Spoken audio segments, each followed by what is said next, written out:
भगवते तस्मै कृष्णाय उत्कर्मणि रूपनाम विभेदेन जगत्क्रीडति यो यतः सच्चिदानन्दरूपाय विश्वोत्पत्त्यादिहेतवे तापत्रय विनाशाय श्रीकृष्णाय वयं नमः। निस्साधन जनोद्धार कर्ण प्रकटीकृतः गोकुले सस्वरूप श्री वल्लभ शरणं नमः। योऽन्तः प्रविश्य मम वाचमीमां सुप्तां सञ्जीवयत् किल शक्तिधर स्वधाम्ना अन्यांश हस्तचरणश्रवणत्वगादीन् प्राणान् नमो भगवते पुरुषाय तुभ्यम्।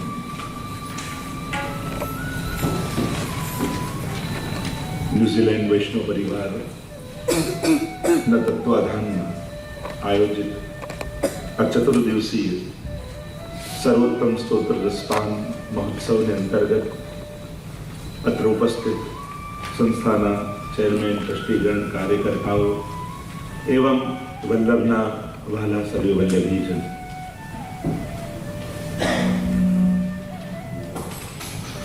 એક વાતથી શરૂઆત કરું.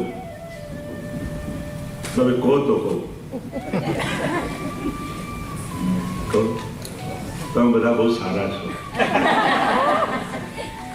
આટલું લૌકિક છોડી શ્રી વલ્લભના ગુણગાન કરવા માટે જે અહીંયા ઉપસ્થિત છો, તમારું સૌભાગ્ય. કારણ કે અમારા દયારામભાઈ તો કહે કે જે જન ઉપર વહાલ ઘણું બ્રજપતિને આવે એને મુખ શ્રી વલ્લભ નામ જપ બતાવે. કે જેના ઉપર ઠાકોરજીને અતિશય વહાલ આવે ને અતિશય સ્નેહ આવે અને ઠાકોરજીને એમ થાય કે આ જીવને શું આપે.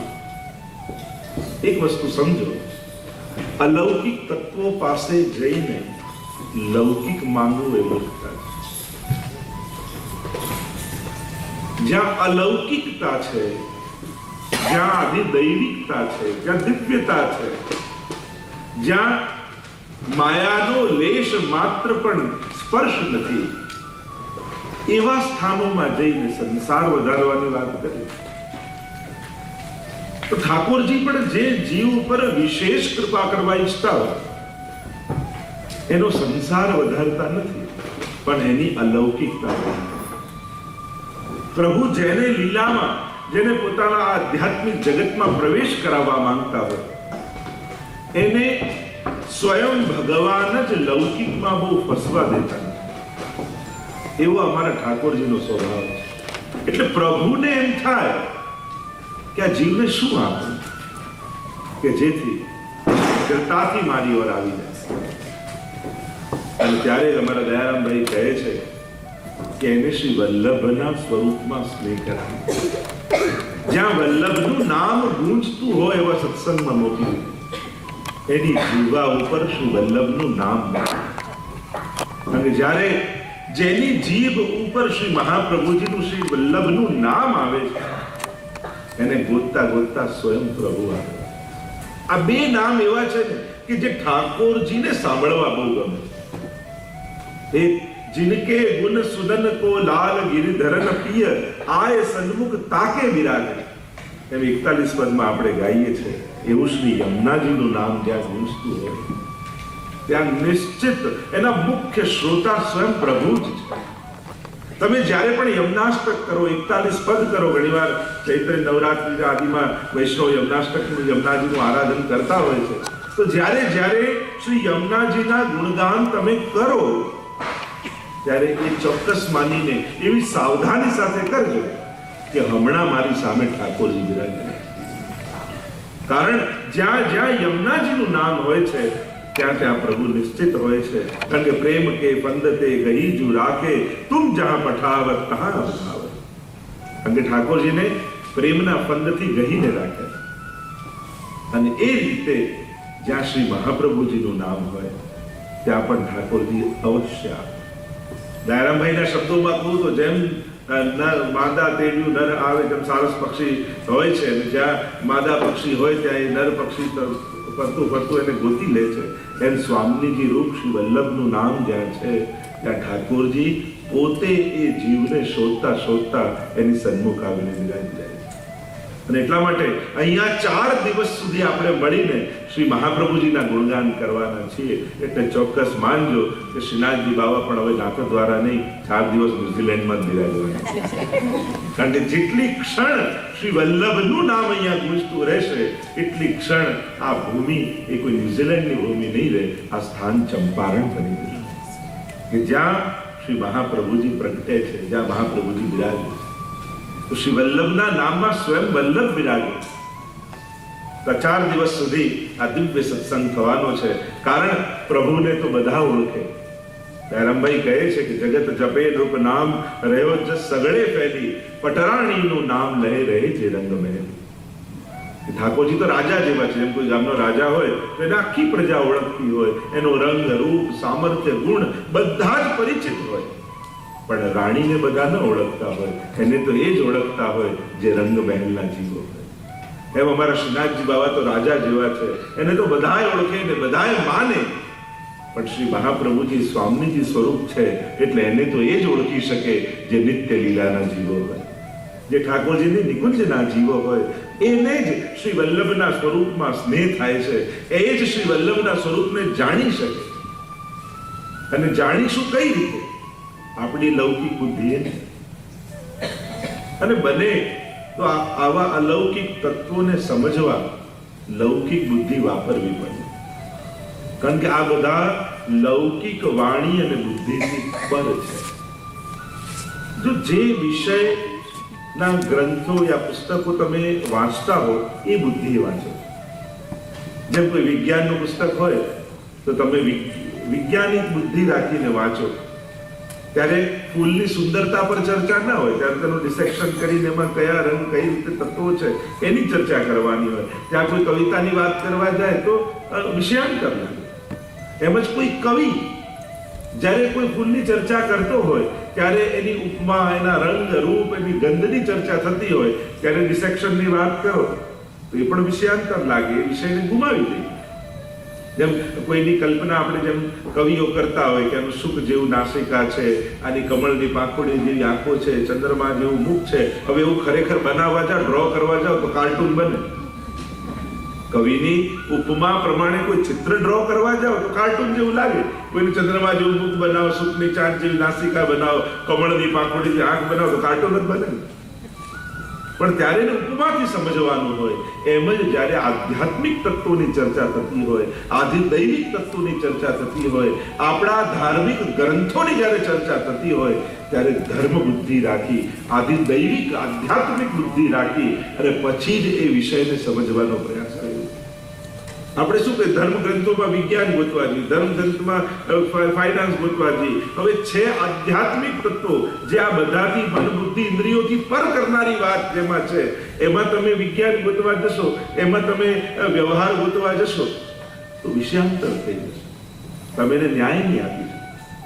તમે એક વકીલને કોઈએ પૂછ્યું કે તે રામાયણ મહાભારત વાંચી છે? હા વાંચી છે ને, મેં બંને ગ્રંથો વાંચ્યા છે. એકમાં લેન્ડનો કેસ છે ને એકમાં અપહરણનો કેસ છે.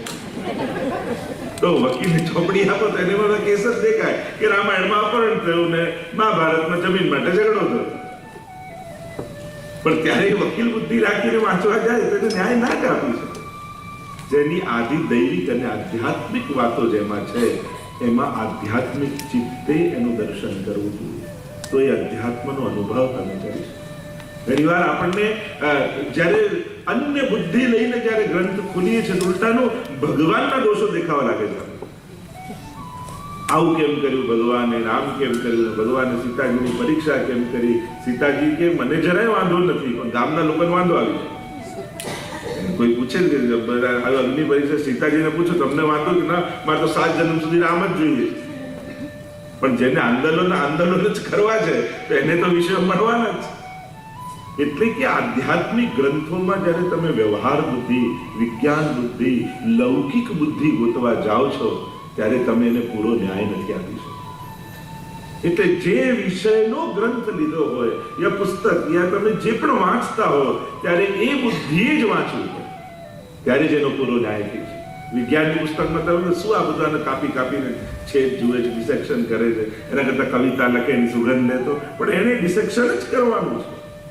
એ એના માટે જ એ પુસ્તક ખોલીને બેઠો છે. એમ કવિતામાં કવિતાની બુદ્ધિ જ રખાય, એમ ધાર્મિક ગ્રંથોમાં ધર્મ બુદ્ધિ રાખવી. અને ત્યારે જ એના અર્થઘટનો ધર્મ બુદ્ધિથી થાય અને એના મુખે જ અને એના લખેલા જ ગ્રંથો વાંચવા જોઈએ જેને ધર્મ બુદ્ધિથી લખ્યા હોય, આધ્યાત્મિક બુદ્ધિથી લખ્યા હોય. ભાગવતજી જેવા ગ્રંથો, સુખદેવજી જેવા જ્યારે ગાતા હોય કે જેને જમ પ્રવજંતમ અનુપેતમ અપેત કૃત્યમ દ્વૈપાયનો વિરહકાત રાજુભાવ પુત્રેતિ તન્મય તયા તરવો વિનેદુ તમ સર્વભૂત હૃદયમ મુનિમાનતોસ્મિ. જે સર્વભૂત હૃદય છે, જે ઈશ્વર સિવાય બીજું કાંઈ જોતો જ નથી સ્ત્રી, નથી પુરુષ, નથી જીવ, નથી જંતુ, નથી વૃક્ષ, એને કોઈ ભેદ દેખાતા નથી. એવા સુખદેવજી જ્યારે ભાગવતજી ગાતા હોય અને એમાં આપણે લૌકિક બુદ્ધિ કાઢીએ કે આમ ભગવાને આમ કેમ કર્યું, આ કેમ કર્યું, આ કેમ કર્યું, અરે કોણ ગાઈ રહ્યું છે એ તો જુઓ. કારણ કે ગ્રંથને પૂરો ન્યાય ત્યારે જ મળે જ્યારે ગ્રંથના કર્તાના લેવલ પર આવીને પછી એ ગ્રંથને જોઈએ. જ્યાં સુધી એ ગ્રંથ જેણે રચ્યો છે એનું જે આધ્યાત્મિક લેવલ છે એ લેવલ પર નથી આવતા ત્યાં સુધી એ ગ્રંથ વિશે કોમેન્ટ કરવાનો આપણને અધિકાર નથી. કારણ કે કઈ આધ્યાત્મિક લેવલ પરની આ વાત છે, કઈ દ્રષ્ટિ એમણે જોયું છે, શું એમનું લેવલ છે. આપણે જે વિચારીએ છીએ એવો એમને વિચાર પણ આવતો નથી. એ લેવલ પર જઈને બેઠા છે અને આપણે આપણી લૌકિક બુદ્ધિ જ્યારે કોઈ વસ્તુ કહીએ છીએ, આમ કરતા ભગવાને આમ કર્યું હોય તો ઘણાને સેવા કરવી હોય પણ સલાહકાર કરી તો પ્રભુના એડવાઇઝર જો મને બનાવ્યા હોય તો આ દુનિયામાં જરાય વાંધો ના. જો ભગવાને જે કર્યું છે બધું જ જાણે. લોકોના તો ભગવાન માટેના લોજિકો એવા, એ પ્રભુ આજ વરસાદ ના પાડતા કપડા સૂકવે તો એના કપડા પાછળ ભગવાને ભૂગોળ ખગોળના નિયમો ફેરવી નાખ્યું. એ કપડા પાછળ એમને વરસાદ નહીં પાડવાનું. બોલો, આમાં નવા દુકાળ વધે છે. તો આપણું તો માંગણી એવી હોય છે કે ભગવાનને ચક્કર આવી જાય કે એના 4 કપડા પાછળ ભગવાનને વરસાદ નહીં લાવવાનો. બોલો, તો ઘણી વાર આપણે આપણા જ વિચારો પર ચિંતન કરીએ તો આપણને શું આવે. તો આ જે વિષય લઈને આપણે બેઠા છીએ સર્વોત્તમ સ્તોત્ર. ઘણા બધા ગ્રંથો પુષ્ટિ માર્ગમાં છે, સ્તોત્રો ઘણા બધા છે, પણ સર્વોત્તમ કેવલ આને કહેવાય જે સર્વદા સર્વથી સર્વત્ર ઉત્તમ હોય એ જ સર્વોત્તમ હોય છે. ઘણા અમુક સમય માટે ઉત્તમ હોય પણ સર્વદા ઉત્તમ ન હોય. કોઈ વ્યક્તિ છે ને આ સમયે કામનો પણ એ કાયમ કામનો ના હોય. ઘણા એક જગ્યા અને અમુક જગ્યા માટે ઉત્તમ હોય પણ સર્વત્ર ઉત્તમ ના હોય. એનું જે કોઈ કામમાં એની માસ્ટરી હોય કે હોશિયારી હોય તો એ કામ કરતો એ બહુ હોશિયાર હોય, મિત્રો સજાવટમાં હોશિયાર હોય, એનાઉન્સિંગમાં ના હોય, દરેક કાર્યમાં બધા ના હોય છે. પણ આ તત્વ કેવું છે? સર્વદા, સર્વથી અને સર્વત્ર ઉત્તમ છે. અને એ તત્વ શ્રી વલ્લભનું તત્વ. એના ઉપર આપણે ચર્ચા કરવાની છે. સર્વોત્તમ સ્તોત્ર તો ઘણું અગાધ છે, 108 નામ છે, પણ જેમ જેમ આપણે સમય અનુકૂળ 4 દિવસ આપણને મળ્યા છે, સત્સંગની તો ક્ષણ પણ કિંમતી છે, એમાં માત્રા જોવાય જ નહીં. યમુનાજી તમે વ્રજમાં જઈને પાન કરીને આવો અને તમે કહો હું યમુના પાન કરી આવ્યો તો આખી યમુનાજી નથી પી જતા. એક ચુલ્લુ ભર પીઓ તો કદાચ કોઈ કે તારા કરતા અમે અડધો લીટર યમુનાજી વધારે પીધા હતા એટલે મારા પર પહેલી કૃપા થવી જોઈએ. આવું હોય એક બિંદુ, અરે જોતા જન્મ સુધાર્યા. કોઈ ભાવથી દર્શન કરી લીધા હોય તો એના જન્મ જન્મના ફેરા સુધરી જાય એવા શ્રી યમુનાજી છે. તો આ પણ સત્સંગની યમુનાજી પણ એવી જ છે. ક્ષણવાર માટે બેઠા હોઈએ અને ક્યાંક ભાવથી આત્મસાત કોઈ શબ્દ સાથે કરી લીધો, કોઈ ભાવ સાથે કરી લીધો, એક શબ્દ પણ કર્ણમાં પડે તો પણ એ ઉદ્ધાર કરનાર. વાર્તા સાહિત્યના શબ્દોમાં કહું તો 2 ઘડી જીવ્યા. 2 ભગવદીઓ ભેગા થયા ને કુવાની પાર ઉપર અને એવો સત્સંગ ચાલ્યો એમના હાડકા સુદ્ધામાં કાણા પડી ગયા અને કુવાની પાર પર લખીને ગયા કે 2 ઘડી જીવ્યા. આ 2 ઘડી જીવ્યાનો આનંદ. સત્સંગ એ જીવન છે. બાકી તો બધું જીવન નિર્વાહ તો ચાલે છે. લાઈફ સ્ટાઇલ સુધારવાની કોશિશ તો બધા જ કરે છે, લાઈફ સુધારવાની કોશિશ આપણે કરી રહ્યા છીએ, આ જીવનને ઉન્નત કરવાનો પ્રયાસ કરી રહ્યા છે. બાકી બધા જ પ્રયાસો લાઈફ સ્ટાઇલ માટે હોય છે કે આપણું જીવન સ્તર સુધારવાની કોશિશ હોય છે. જીવન સુધારવાની ક્ષણો ઘણી ઓછી હોય. ભાગ્યોદયેન બહુજન્મ સમર્જિતેન સત્સંગમં ચ લભતે પુરુષો યદા. ભાગવતજી પણ કહે છે ભાગ્યોદયેન બહુજન્મ સમર્જિતે, ભાગ્યનો ઉદય થાય ને ત્યારે સત્સંગ મળે.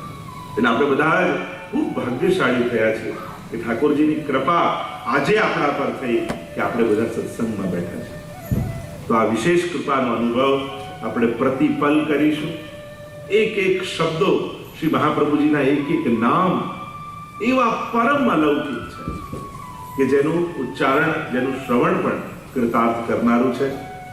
તો આ સર્વોત્તમ સ્તોત્ર, જો આપણે ત્યાં ગ્રંથો અને સ્તોત્ર, પુષ્ટિમાર્ગનો એવો વિવેક છે કે ઉપદેશાત્મક ગ્રંથો અને વિરહાત્મક ગ્રંથો આ ઠાકોરજીની સન્મુખ નથી ગવાય. ઘણી વાર લોકો પૂછતા પણ હોય છે સિદ્ધાંત દ્રશ્ય ઠાકોરની સન્મુખ કરાય, નવરત્ન કરાય. તો જેમાં ઉપદેશ હોય એ ઠાકોરજી આગળ નથી કરતા, કારણ કે ઉપદેશ આપણા માટે. જેમાં ગુણગાન હોય, સ્તુતિ હોય, એ પ્રભુ આગળ કરાય, લીલાના વર્ણન હોય એ પ્રભુ આગળ ગવાય. અને બીજું વિરહ ઠાકોરજી આગળ નથી કરતા, કારણ કે ઠાકોરજી સામે બિરાજતા હોય, ઠાકોરજીને એમ થાય કે હું સામે બિરાજું તો રડે છે કેમ? વિરહ કોનો કરે છે? હું સામે તો છું. પણ પુષ્ટાયેલા સેવ્ય જે ઠાકોરજી એમ યા સત્સંગમાં કરી શકાય. સત્સંગમાં પ્રભુ સત્સંગ માટે જ બિરાજેલા હોય છે. અને એટલા માટે ગ્રંથ જેમાં ઉપદેશ હોય, ઠાકોરજીની આગળ આપણે કરી ચિંતા કાપી ન કરે, ઠાકોરજી મને તો જરાય નથી, તું ના કરીશ, અને તારી ચિંતા મને થઈ જશે. એટલે પ્રભુને કહેવાની કે જરૂર, સંભળાવવાની જરૂર ના હોય કે ચિંતા ન કરતો, પ્રભુ લૌકિક ગતિ નહીં કરે. ગીતાજી પણ સંભળાવીએ ઠાકોરજીને તો પ્રભુ કે મને તો મોડે જ છે, આ બધું તું કર, મને તો યાદ જ છે. પણ વિધાન છે, અમુક ગ્રંથો અને સ્તોત્રો પ્રભુ શ્રવણ કરીને પ્રસન્ન થાય છે. તો જ્યાં સ્તુતિ અને ગુણગાન હોય પ્રભુ આગળ કરીએ, ઉપદેશ હોય એ આપણા સમજવા માટે. સર્વોત્તમ સ્તોત્ર કહ્યું છે, સ્તુતિ છે. જેમાં સ્તુતિનું વર્ણન હોય એને સ્તોત્ર કહેવાય, જેમાં ગુણગાન હોય. થોડોક પરિચય પ્રસ્તાવના રૂપે બાંધી દઉં એટલે આપણે સર્વોત્તમ સ્તોત્રનો પરિચય થઈ જાય. આપણે ત્યાં તો સર્વોત્તમ સ્તોત્રને વૈષ્ણવની ગાયત્રી કહેવાય છે કે નિત્ય. એમ વિધાન શાસ્ત્રોમાં તો એવું છે કે બ્રાહ્મણ 3 દિવસ ગાયત્રી ન કરે તો એને પાછું જનોઈ લેવી પડે. એટલે કે સર્વોત્તમ સ્તોત્ર એ અનિવાર્ય પાઠમાં છે. આ 3 પાઠ તો વૈષ્ણવ અવશ્ય કરવા જ જોઈએ: યમનાષ્ટક, કૃષ્ણાષ્ટક અને સર્વોત્તમ સ્તોત્ર. તમે કહો જે કાપ તો કહો છો પણ બહુ અઘરું લાગે છે, ક્યાંથી કરીએ? અચ્છા, અઘરું લાગે છે તો 2 વાર વધારે કરવું તો જલ્દી આવડી જાય. મૂકી દેશો તો ક્યારેય નથી આવડવાનું. એવું ક્યારે થશે કે અચાનક તમે સવારે ઉઠશો ને આમ સર્વોત્તમ બોલતા બોલતા ઊભા થશો? આપણે લોજિક જ ખોટા હોય. આપણે હવે સેવા કરવી તો છે પણ નથી આવડતી એટલે કરતા નથી. અરે કરશો તો આવડશે ને. કોઈ પણ વસ્તુ શીખવા માટે વધારે વાર કરવું પડે. સિમ્પલ લોજિક છે. આપણે મૂકી દઈએ નથી આવડતું એટલે નથી કરતા. કેટલો રોંગ લોજિક કહેવાય. તો નથી આવડતું નથી તો એવું તો ક્યારે થવાનું નથી કે આવડી જશે પછી કરીશું તો એક દિવસ જરૂર આવડશે, પણ ક્યારેય નહીં કરીએ તો ક્યારેય નહીં આવડે. અને એટલા માટે જે વસ્તુ નથી આવડતી એને વધારે વાર કરવી જેથી આવડી જાય. પણ એમ મૂકી દેશો કે ના આવડે પછી કરીશ, એવું તો ઘણી વાર કોઈ સ્વિમિંગ પુલમાં કોઈ એમ કે ના તરતા આવડે પછી જ કૂદવું, તો ક્યારેય નથી આવડતું. એમ કે મને પાકું તરતા આવડે પછી જ પાણી નડી, એ પહેલા તો પાણીને અડવું જ નથી તો ક્યારે આવડે? પાણીમાં કૂદે, છપછપિયા કરે, ડૂબકી મારે તો તરતા આવડે. પણ કોઈ એમ કે ના પાકું આવડે પછી જ અડવું તો એ ક્યારે થવાનું? અને એટલા માટે પ્રયાસ કરો. ઉત્તમતા પામવાનો પ્રયાસ દરેકે કરવો જોઈએ. 2 પ્રકારના લોકોએ અમને તો આટલું આવડે ને આટલું કરીએ, અને બીજા એવા કે ના મહાપ્રભુજીની આજ્ઞા છે તો ઠાકોરજીને ગમે એ શીખીને મારે કરવું. કે જેનાથી પ્રભુ પ્રસન્ન થાય, મારા ગુરુ શ્રી વલ્લભ પ્રસન્ન થાય, એ રીતે મારે કરવું. તો એક સાદી વાત છે, આવડે એટલું કરી લેવું. અને બીજી વિશેષ વાત છે કે ના, જે કરવું જોઈએ એને શીખી લો. મને કેમ ના મળે? ઠાકોરજીની કૃપા થશે તો ચોક્કસ આવડી જશે. અને નિશ્ચિત વાત છે, કરતા હશો ને, કરતા કરતા ક્યારે શીખી જશો ને તમને ખબર નહીં પડે. પણ પેલું બેસીને ગોખવા બેસો તો ક્યારે નહીં ગોખાય. કરવું તો શીખી જવામાં આનંદ નથી હોતો, શીખતા રહેવામાં આનંદ હોય છે.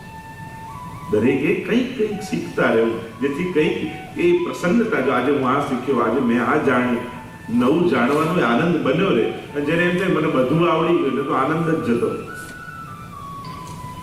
અને એટલા માટે એ કુતૂહલતા બનાવી રાખે.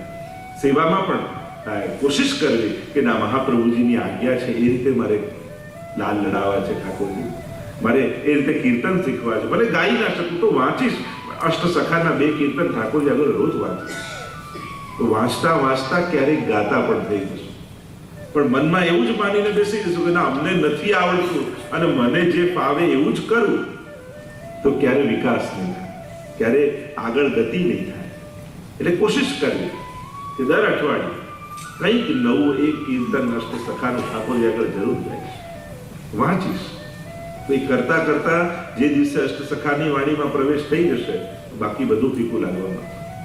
તો ઉત્તમતા પામવાનો પ્રયાસ જીવે સતત કરવો જોઈએ. ઉત્તમ બનવાની કોશિશ કરવી.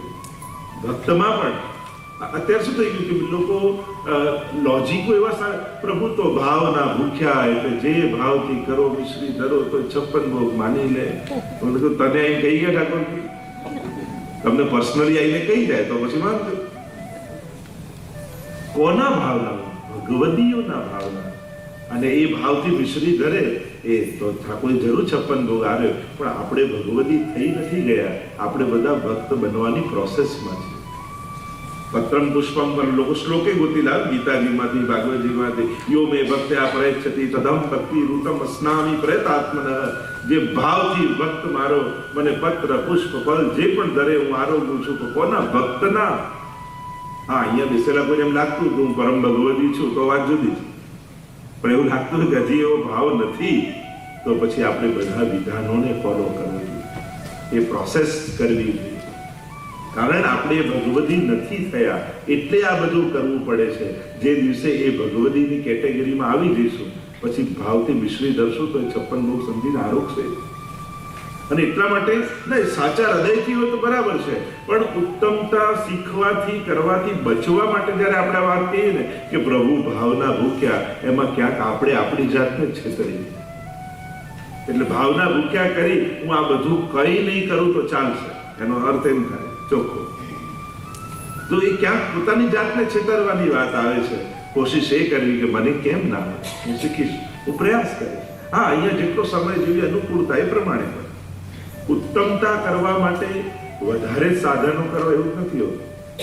જે મિશ્રી ભોગ ભલે ધરતા હોય, આપણે વધારે ન ધરતા તો જ્યારે કોઈ મોટો ઉત્સવ આવે તો એની કેસરી કરીને કરી શકીએ ને, કેસરવાળી કરી. સહેજ કંઈક અધિક અને ઉત્તમ કરવાનો પ્રયાસ. તો એમ લાગે ઉત્સવ છે આજે વિશેષ કંઈક કરે. તો સર્વોત્તમ સ્તોત્ર જો આછો પરિચય આપે. શ્રી મહાપ્રભુજી 52 વર્ષ આ ભૂતલ પર બિરાજ્યા છે. આપનો આ ભૂતલ પર બિરાજવાનો વર્ષ 52 વર્ષ મહાપ્રભુજી ભૂતલ પર બિરાજ્યા. નાની વયથી જ્યારે ઉપવિત 7 વર્ષમાં મહાપ્રભુજી ધારણ કર્યું અને આપ 9 વર્ષની આયુથી તો આ પૃથ્વી પરિક્રમા કરવાનો પ્રારંભ કરી દીધો. ત્યાં દિગ્વિજય કર્યો, એની પણ કથા આપણે જ્યારે કંકાભિષેકનો આનંદ કરીશું ત્યારે એનો પણ દર્શન આપણે કરીશું. કઈ રીતે શાસ્ત્રાર્થમાં દિગ્વિજય આદિ કરે. 3 વાર મહાપ્રભુજીને ભગવદ આજ્ઞા થઈ કે આપ હવે લીલામાં પાછા પધારો. 3 વાર ભગવદ આજ્ઞા. અને એ 2 વાર આજ્ઞા ન માની શક્યા એનો ખેદ મહાપ્રભુજી, કારણ મહાપ્રભુજી હજી દૈવી જીવોને શરણે લેવાના હતા, ભાગવતજી પરની ટીકાઓ પ્રગટ કરવાની હતી. જે માટે આપ ભૂતલ પર પધાર્યા હતા એ કાર્ય હજી બાકી હતું. એટલે બે આજ્ઞા મહાપ્રભુજી ઠાકોરજીની ન માની. આજ્ઞા જાતા પૂર્વ ગંગા સાગર સંગમે યાવતી પશ્ચાત મધુવને અંતઃકરણ પ્રબોધ નામનો મહાપ્રભુજી ગ્રંથ લખ્યો છે. કારણ કે એ આજ્ઞા ન માનવાનો એવો ખેદ મહાપ્રભુજીને થયો અને પોતાના અંતઃકરણને સંબોધી મહાપ્રભુજી 16 ગ્રંથમાં જ આવે છે અંતઃકરણ પ્રબોધ નામ. પોતાના અંતઃકરણને ઉપદેશ આપી રહ્યા. અંતઃકરણ મદ વાક્યમ સાવધાન તયા શુણી કૃષ્ણ કૃષ્ણાત પરમ નાસ્તિ દૈવમ વસ્તુતો દોષ વર્જિતમ ચાંડાલી ચેદ રાજપત્ની જાતા રાગના ચ માનિતા કદાચિત અપમાને વા મૂર્તકાક્ષતિર ભવે. અદ્ભુત ગ્રંથ, અદ્ભુત ગ્રંથ. આપણને ઘણીવાર 16 ગ્રંથમાં શું પેલા 2-4 ગ્રંથો જાણતા હોય, સાંભળતા હોય, નવરત્ન, કૃષ્ણાશ્રય, સિદ્ધાંત, પણ આ બધા ગ્રંથો પણ બહુ સમજવા જેવા. અદ્ભુત ગ્રંથ છે અંતઃકરણ પ્રભુ. પોતાના, કારણ કે બાકી બધા ગ્રંથો કોઈ ને કોઈ વૈષ્ણવને નિમિત્ત બનાવીને મહાપ્રભુજી ઉપદેશ આપે, પણ અંતઃકરણ પ્રબોધ એવો ગ્રંથ છે કે જેમાં મહાપ્રભુજીએ સ્વયં પોતાના અંતઃકરણને ઉપદેશ આપે. અને જ્યારે કોઈ પોતાની સાથે વાત કરતો હોય એનો આનંદ એક જુદો છે. પોતાના અંતઃકરણને ઉપદેશ આપે. કારણ કે બે આજ્ઞા ન પાડી, કારણ કે ગંગા સાગરમાં આજ્ઞા થઈ, મધુવનમાં આજ્ઞા થઈ. સ્વયં ઠાકોરજીએ કહ્યું કે હવે શ્રી વલ્લભ આપનો વિરહ મારાથી સહન થતો નથી, આ ફરી લીલામાં બધા. અને જ્યારે ત્રીજી આજ્ઞા થઈ ત્યારે મહાપ્રભુજીને કહ્યું કે હવે ઠાકોરજી બોલાવી રહ્યા. ત્રિદંડી સંન્યાસ ગ્રહણ કરી મહાપ્રભુજી 40 દિવસ સુધી અનશન વ્રત, મૌન વ્રત. શ્રી મહાપ્રભુજી બનારસમાં ગંગાજીના ઘાટ ઉપર, હનુમાન ઘાટ પર એક ગોપીને ધારણ કરીને બિરાજ્યા છે. મૌન વ્રત લીધું છે. 40 દિવસ મહાપ્રભુજીને વ્રત ધારણ કરે થઈ ગયા. અને જ્યારે બધાને સમાચાર મળ્યા છે કે શ્રી મહાપ્રભુજી હવે લીલામાં પધારવાની તૈયારી કરી રહ્યા, અને ત્યારે આપના બંને લાલજી, ગોપીનાથજી અને ગુસાઈજી નાની વયના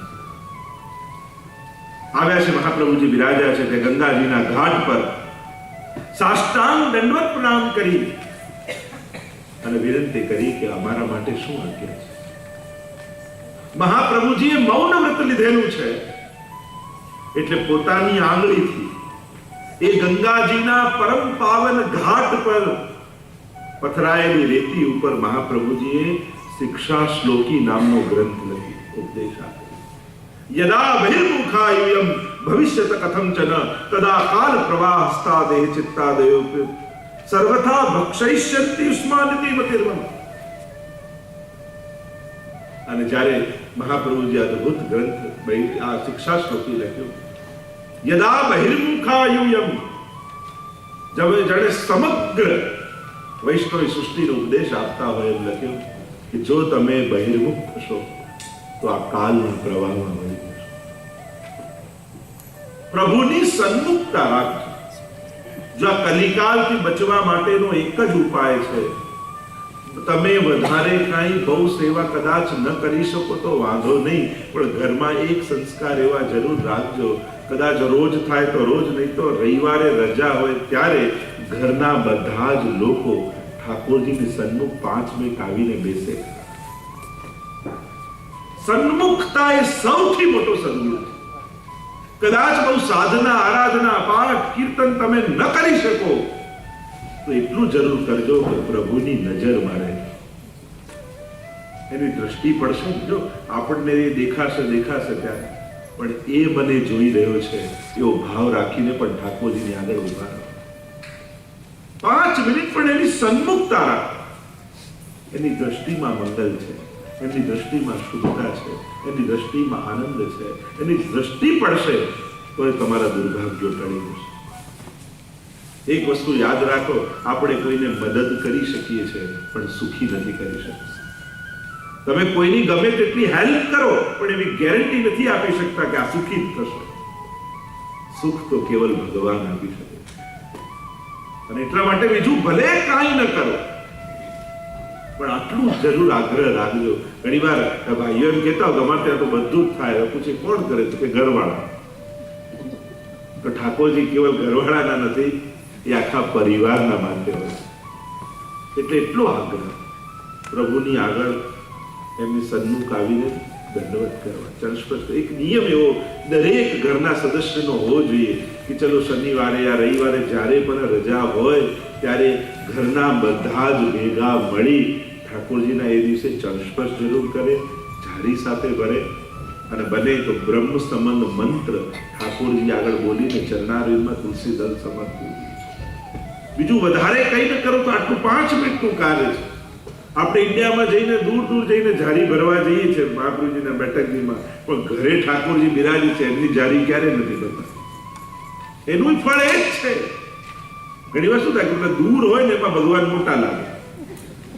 આપણે ગુજરાતની બેઠક જઈએ તો બદ્રીનાથ જઈને ભરીએ ને, અમે તો છે બદ્રીનાથમાં ઝાડી ભર્યા તો ત્યાં મહાપ્રભુજી જ છે, પણ આપણે દૂર હોય ભગવાન મોટા અને ઘરમાં હોય નાના.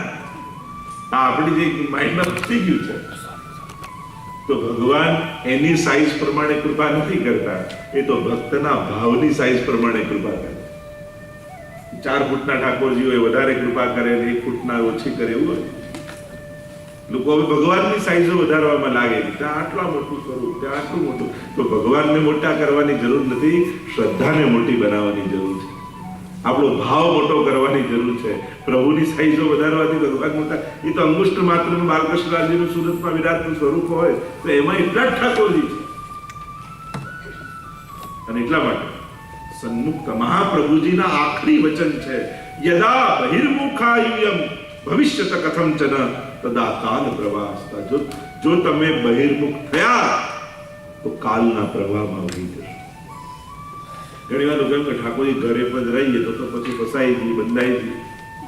અરે ખરેખર ઠાકોરજી નથી ત્યારે જ ભય રાખવાની જરૂર છે, પણ બચાવનારો ઘરે આવી ગયો પછી તો નિર્ભય થઈ જવા.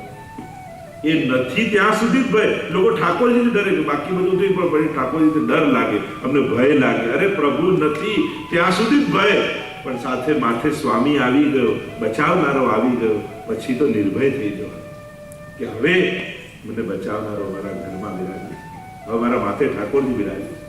બંધન ત્યાં સુધી જતા વસુદેવજીને જ્યાં સુધી ઠાકોરજીને માથે નતા લીધા. જે ક્ષણે ટોપલામાં પધરાવીને વસુદેવજી માથે લીધા ને, બધી બેડીઓ ખુલી, બધો ભય જતો રહ્યો, બધેથી માર્ગ મળી ગયો. એમ ઠાકોરજી તમારા માથે બિરાજશે ને, જીવનમાં બધા જ માર્ગો આપમેળે મળી જશે. પ્રભુ નથી ત્યાં સુધી બધા જ બંધનમાં. અને એટલા માટે ભય ભગવાનનો ક્યારેય નહીં રાખવો. આપણા પુષ્ટિ પુરુષોત્તમ ક્યારેય કોઈનું અહિત કરતા નથી. અને એટલા માટે આપણે જે ઠાકોરજીથી ડરેલા છીએ, ઘણા લોકો પુષ્ટિમાં બહુ અઘરું, નહીં અપરસ કરવી પડે, આ કરવી પડે, પેલું કરવું પડે. કોને એવું તમે? દરેક માટેની વ્યવસ્થા છે. આપણે મર્યાદી વૈષ્ણવને જોઈ લીધા એટલે એમ માનું કે બસ આવું કરીએ તો જ પુષ્ટિ માર્ગી થઈએ, એવું નથી. એક માળા કરશો તોય તમે વૈષ્ણવ છો, એક યમનાષ્ટકનો પાઠ કરો તોય તમે વૈષ્ણવ છો, ઠાકોરજીને મિશ્રી ધરો તોય વૈષ્ણવ. બધું પર એક વાર પ્રભુનું નામ તમારા મુખમાં આવે તોય તમે ઠાકોરજીને એટલા જ વાલા છો. અને એટલા માટે કોઈ મોટા ભગવદીને જોઈને એમની માની લેવું કે આ જ પુષ્ટિમાં. હા, એવું ભાવ રાખો કે ક્યારેક આવી પણ ભક્તિ આપણે કરીએ, એમને આદર્શ બનાવે. પણ ઘણી વાર મોટું મોટું જોઈને લોકો નાનું નાનું મૂકી દેતા હોય. એક માળા કરવાથી શું થાય, આ મસ્તયામ સેવા કરવી જોઈએ, અપરસ કરવી, એટલું મોટું વિચારીને એક માળા કરવાનું મૂકી દે. તો એવું મોટું જોઈને પોતાનું નાનું નાનું નહીં છોડી દેવું, કંઈક ચાલુ રાખવું, જેથી એક માળાથી ક્યારેક પાઠ તરફ જઈએ, ક્યારેક પાઠથી સેવા તરફ જઈએ, અને એમ કરતા કરતા આગળ જવાય. પણ સાવ મૂકી દેશો ને તો પછી કઈ નહીં. મહાપ્રભુજી એ જ સમજાવે છે કે જો બહિર્મુખ થયા તો આ કાલના પ્રવાહમાં વહી જશે, તો પછી બચાવનારું કોઈ નહીં. કારણ કે દુશ્મન ક્યાંય કોઈ બહાર નથી, આપણી અંદર જ લઈને ફરીએ. આ ઇન્દ્રિયો છે. નાવમાં એક કાણું હોય તો એ નાવ ડૂબી જાય, તો આપણે અંદર તો કેટલા છિદ્રો લઈને ફરીએ. આ 10 ઇન્દ્રિયો ને એકાદશનું મન આટલા છિદ્રો લઈને ફરે છે માણસ, તો એને ડૂબવાની કેટલી સંભાવના. આ ઇન્દ્રિયોને કારણે જ કોઈ વસ્તુમાં થોડી આકર્ષણ. પેડો સામે પડ્યો તમને ખાવાની ઈચ્છા થઈ તો વાંક પેડાનો કે જીભનો? પેડાનો ભાઈ, જીભનું. આ જીભ ક્યાં છે? આપણી જોડે જ છે. જ્યાં જશો ત્યાં લઈને જશો અને એને ખાવો જ છે તો એ ગમે ત્યાં ગોતી જ લેવાની. આપણે બધા પેડાનો વાંક કાઢી કે આ પેડો સામે આવ્યો એટલે પ્રોબ્લેમ છે, પેલા ઘરમાં બંધન છે, પરિવારમાં બંધન છે, પૈસામાં. આપણે બધા વસ્તુઓમાં બંધન વ્યક્તિઓમાં ગોતીએ છે. બંધન વસ્તુ કે વ્યક્તિઓમાં નથી હોતું. બંધન તો આપણી ઇન્દ્રિયો અને આપણા મનમાં હોય, જે આપણે સદાય સાથે લઈને ફરતા હોય. મહાપ્રભુજી એ જ કહે છે કે તારે દુશ્મનો ક્યાંય બહાર ગોતવાની જરૂર નથી, તારી ઇન્દ્રિયો જ તારા દુશ્મન થઈ જશે.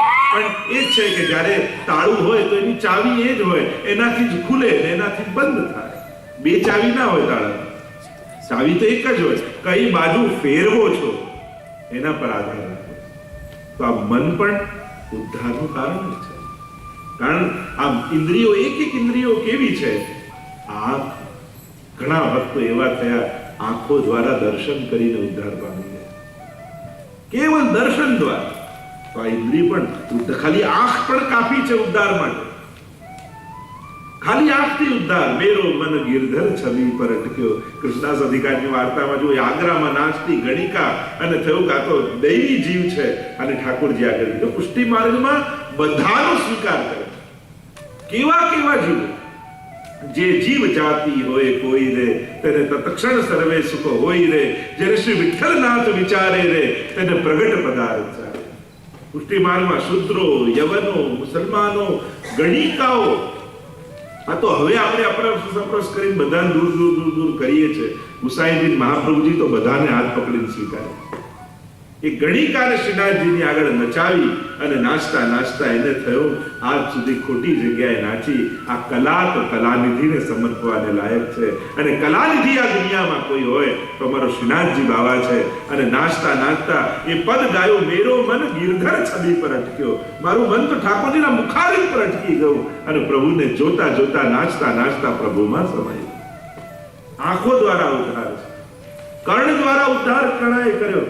પરીક્ષિત આદિ રાજાઓ જો ભગવત કથા સાંભળતા સાંભળતા પોતાનો ઉદ્ધાર કર્યો. જો ઇન્દ્રિયો બધા પાસે હોય છે, દરેક પશુ પંખી બધા પાસે, પણ માણસની વિશેષતા એ છે બડે ભાગ માનુષ તન પાવા. એમ કહ્યું કે આ બહદ ભાગ્યથી માનવ દેહ મળ્યો. ફરક એટલો છે આંખો બધા પાસે છે, પણ માણસ પાસે એવી આંખો છે કે આંખોથી ભગવાનને જોઈ પોતાનો ઉદ્ધાર કરી શકે છે. કાન બધા પાસે છે, પણ માણસ પાસે એવા કાન છે જે ભગવાનની કથા સાંભળી પોતાનો ઉદ્ધાર કરી શકે. જીભ બધા પાસે છે.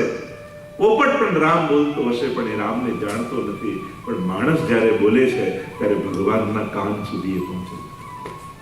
આ માણસની વિશેષતા એ છે કે એની પાસે એક ઇન્દ્રિયો એવી છે જે ભગવાન સાથે એનો મેળાપ કરાવી શકે. અને એટલા માટે યદા બહિર્મુખાયમ ભવિષ્યત કથંચન તદા કાલ પ્રવાહસ્તા દેહ ચિત્તાદેવ. કાલના પ્રવાહમાં વહી જશો. અને એટલા માટે આ આંખોને રોજ પ્રભુના દર્શન આપો, અને ત્યારે જ આંખોને તૃપ્તિ થાય છે. અહીંયા સેવા એટલે કેવળ ભોગ ધરવાને, તેરા લગાવવાને, હાથ ખાસા કરવા જ નથી. એ વૈષ્ણવનું આખા જીવન જીવવાનો વિવેક આવી જાય છે કે અરે આ આંખે કાલે મારે ઠાકોરજીના દર્શન કરવાના છે, તો આ આંખે પાપ કેમ જોવું? અને પછી આ આંખો લઈને ઠાકોરજી આગળ કઈ રીતે જઈશું? આ હાથથી મારે કાલે લાલનને ગોદમાં લેવાના છે, આ હાથે કોઈને પાડવાની કોશિશ કેમ થાય? કોઈનું છૂટવવાની કોશિશ કેમ થાય? આ જીભે કાલે મારે પ્રભુના ગુણગાન કરવાના છે. લાલન જાગો હો ભયો ભોર, મારે પ્રભુને જગાવવાના કીર્તન મારે પાઠ કરવાના છે, તો આ જીભે કોઈની નિંદા કેમ કરી શકો? અને જે પાત્રો આપણે ઠાકોરી માટે વાપરવાના હોય ને એને બીજે ખરાબ જગ્યાએ નથી વાપરતા. એનો વિચાર આવે કે આમાં તો ઠાકોરજીની સામગ્રી ધરવાની છે. જે દિવસે તમને એમ થશે કે આ ઇન્દ્રિયો તો પ્રભુ માટે છે, એને ખરાબ જગ્યાએ કેમ વાપરી શકાય? આ વૈષ્ણવને વિચાર આવે છે. એને એમ થાય અરે મારે કાલે પ્રભુના ગુણગાન ભગવત કથા સાંભળવાની છે, આ કર્ણથી કોઈની નિંદા કેમ સાંભળે? એને ચિંતન થાય. સેવા એટલે પ્રભુ માટે તૈયાર થઈને જીવવું. કેવલ ભોગ ધરવા ને ટેરો લગાવવો નહીં, પણ એના જીવનમાં એક ડિસિપ્લિન પેદા થાય છે. મારે બીજા દિવસે ઠાકોરજીને મોઢું બતાવવાનું, હું કઈ રીતે પ્રભુથી આંખથી આંખ મેળવીશ, એ આખા ચિંતન સાથે આખો દિવસ ગાળે છે વૈષ્ણવ. એ કાલે મારે પ્રભુ સામે જવાનું છે, મારાથી આ દિવસે એવું કઈ ન થાય જેથી કાલે હું પ્રભુથી નજરથી નજર ન મેળવી શકું. કાલે પ્રભુના ચરણસ્પર્શ કરતા મને સંકોચ લાગે એવું મારાથી કઈ ન થઈ શકે. આ ચિંતન સાથે જે જીવે એ વૈષ્ણવ. મહાપ્રભુજી અહીંયા કહે છે, અને એક સમયે ત્યાં સ્વયં શ્રીનાથજી પ્રગટ થયા. કહ્યું, પોતે ગ્રંથ પૂરો કર્યો. મયી ચેતસ્તિ વિશ્વાસ શ્રી ગોપીજન વલ્લભે તદા કૃતાર્થા યુયમ હિ શોચનીયમ ન કરે છે. સ્વયં ઠાકોરજી આવીને ગ્રંથ પૂરો કર્યો કે મુજ ગોપીજન વલ્લભ શ્રીનાથજીમાં જો તમને વિશ્વાસ છે તો આ કાળ તમારું કઈ નહીં બગાડી છે.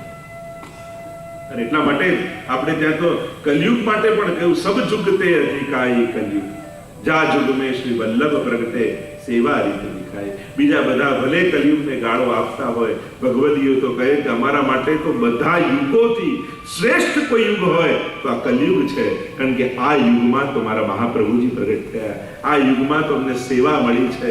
કારણ અન્ય યુગોમાં કોઈ યજ્ઞનો યુગ હતો, કોઈ ઉપવાસ મંત્ર જાપનો યુગ હતો, પણ આ યુગમાં શ્રી મહાપ્રભુજીએ પ્રગટ થઈ અને અમારા ઘર ઘરે ઠાકોરજી પધરાવી, ઘર ઘરને નંદાલે બનાવી દીધા છે. એ સમયે તો નંદ ઘેર આનંદ થયો હતો, અને મહાપ્રભુની કૃપાથી આજે ઘરે ઘરે આનંદ થઈ રહ્યા છે. એટલે અમારા માટે તો સર્વ યુગથી શ્રેષ્ઠ કોઈ યુગ હોય તો આ કલયુગ છે. અને ત્યારે મહાપ્રભુજીએ ગ્રંથ પૂરો કર્યો. આખો વૈષ્ણવ સમાજ ગંગાજીના ઘાટ પર આવીને ભેગો થયો છે. અષાઢી બીજ રથયાત્રાનો દિવસ છે અને ભગવદ આજ્ઞા થઈ છે પધારવાની. અને મહાપ્રભુજી સ્વયં ગંગાજીના ઘાટની એક એક સીડીઓ ઉતરતા કટી સુધીના જલમાં ગંગાજીમાં ઠાળા અને બે હાથ જોડી ઠાકોરજીનું ચિંતન કર્યું છે. સ્વયં પોતાનું સ્વરૂપ જ ભગવત સ્વરૂપ છે. અને હજારો વૈષ્ણવ ત્યાં ઉભા રહીને તે ઘોષ કરી રહ્યા છે, વલ્લભાધીશ કી જય, વલ્લભાધીશ કી જય ના નાદ ગૂંજી રહ્યા છે. દૂર ઉભેલા ગુસાઈજી અને ગોપીનાથજી નાની વયના શ્રી મહાપ્રભુજીના દર્શન કરી રહ્યા છે. અને એ જ સમયે શ્રી મહાપ્રભુજીના હૃદયમાંથી તેજ પુણ્ય નીકળ્યું અને સીધું ગોલોક ધામમાં જઈ શ્રી ઠાકોરજીના હૃદયમાં જઈને સમાયું. જય ઘોષ ચારે બાજુ થાય, એકદમ દેખાતા મહાપ્રભુજી અદ્રશ્ય તેજ પુંજ રૂપે થઈ ગયા. ચોધા રાસોએ વૈષ્ણવ રડી રહ્યા છે. ત્યાં પ્રશ્ન કર્યો છે મહાપ્રભુ જ્યારે લીલામાં પધારતા હતા કે જ્યારે આપ પ્રગટ સ્વરૂપે ભૂતલ પર ન હો ત્યારે અમને આપનો અનુભવ કઈ રીતે થાય? અમારે આજે આ સમયે મહાપ્રભુજીનો અનુભવ કરવો હોય તો કઈ રીતે કરે? અને ત્યારે મહાપ્રભુજીએ કહ્યું કે હું આ 6 સ્વરૂપે સદાય ભૂતલ પર વિરાજીશ, અને આ 6 માંથી કોઈ એક તત્વનો પણ જીવ આશ્રય કરશે તો એને સાક્ષાત મારો અનુભવ. અને 6 તત્વોને ગણાવતા કહ્યું, બેઠકજીમાં હું સદાય વિરાજીશ. બેઠકજી મારું સ્વરૂપ. પોતાના 6 સ્વરૂપો મહાપ્રભુજી બતાવે. બીજું કહ્યું, માળાજીમાં હું વિરાજીશ. ત્રીજું કહ્યું, મારા ગ્રંથોમાં હું વિરાજીશ. ચોથું કહ્યું, મારા પાદુકાજીમાં હું વિરાજીશ. છઠ્ઠું કહ્યું, પાંચમું કહ્યું, મારા હસ્તાક્ષરમાં હું વિરાજીશ. અને છઠ્ઠું કહ્યું, મારા વંશમાં હું વિરાજીશ. આ 6 સ્વરૂપે ભૂતલ પર સદાય મારી સ્થિતિ છે, અને આમાંથી કોઈ એક સ્વરૂપનો પણ આશ્રય કરશે તેને સાક્ષાત મારો અનુભવ. આવા શ્રી મહાપ્રભુજીએ વચન આપ્યા છે. અને એટલા માટે આજના સમયમાં અત્યારે આપણે અનુભવ કરવો હોય તો આ 6 માંથી કોઈ એક તત્વમાં આપણે મહાપ્રભુજીનો અનુભવ પ્રગટ કરી શકીએ. મહાપ્રભુજી લીલામાં પધાર્યા છે અને અહીંયા ગુસાઈજીને તાપ થયો. અરે શ્રી મહાપ્રભુજી ભૂતલ પર પધાર્યા, એમના સ્વરૂપનો મને અનુભવ કેમ થાય? અને એવો તાપ થયો, એવો તાપ થયો, એવો વિરહ થયો. કારણ કે આપણે ત્યાં 4 સ્વરૂપે પ્રભુના અનુભવ કયા છે: સંયોગ ધર્મ સ્વરૂપ, સંયોગ ધર્મી સ્વરૂપ, વિપ્રયોગ ધર્મ સ્વરૂપ અને વિપ્રયોગ ધર્મી સ્વરૂપ. આ 4 સ્વરૂપે પ્રભુના અનુભવ કયા છે. થોડું કદાચ કઠિન લાગશે, હું શેની વાત કરું તો જ્યારે વિપ્રયોગ ઉત્કટ અવસ્થામાં, જે પરમ ફલ કહ્યું છે, પરમ અવસ્થામાં આવી જાય ત્યારે એ વિરહ એવી અવસ્થામાં પહોંચી જાય છે કે સંયોગના સર્વ અનુભવો એ વિપ્રયોગમાં જીવને થવા લાગે. જ્યારે ભ્રમરગીત સમયે ઉદ્ધવજી ગોપીજનો પાસે ગયા તો પ્રભુ છે દૂર, પણ આ વિપ્રયોગ ધર્મી સ્વરૂપનો ગોપીજનોને અનુભવ થાય છે. એટલે વિપ્રયોગ સમયે વિરહ સમયે પણ સાક્ષાત ઠાકોરજીની સર્વ લીલાઓના અનુભવ ગોપીઓ કરે છે. અને ત્યારે ઉદ્ધવજીએ જોયું કે આ ગોપીઓથી ઠાકોરજી દૂર ગયા જ નથી. તો એવો અનુભવ વિપ્રયોગ ધર્મી સ્વરૂપનો ગુસાઈજીને એવો તાપ થયો કે ત્યાં સાક્ષાત શ્રી મહાપ્રભુજીના સર્વ સ્વરૂપો શ્રી ગુસાઈજીના હૃદયમાં આવીને પ્રગટ થવા લાગ્યા. અને પ્રગટ થયા એટલે ગુસાઈજીના મુખમાંથી એક એક નામ સ્ફુરવા લાગ્યા. આનંદાય નમઃ, પરમાનંદાય નમઃ, શ્રી કૃષ્ણાસ્યાય નમઃ. એક એક સ્વરૂપો, 108 નામથી મહાપ્રભુજીના સ્વરૂપો શ્રી ગુસાઈજીની આગળ પ્રગટ થયા. અને ગુસાઈજીના મુખમાંથી સર્વોત્તમ સ્તોત્ર ગુસાઈજીએ લખ્યું નથી, રચ્યું નથી, ગુસાઈજીના હૃદયમાંથી પ્રગટ્યું છે. જો એક રચના અને એક પ્રાગટ્ય બંનેમાં ફરક છે. સાધારણ કવિઓની ગમે તેટલી ઉત્તમ કલ્પનાઓ તમે ગાઓ, પણ એ કલ્પના છે. પણ અષ્ટછાપ ભગવદીઓનું કીર્તન ગાઓ તે રચાયું નથી, એ પ્રગટ્યું છે.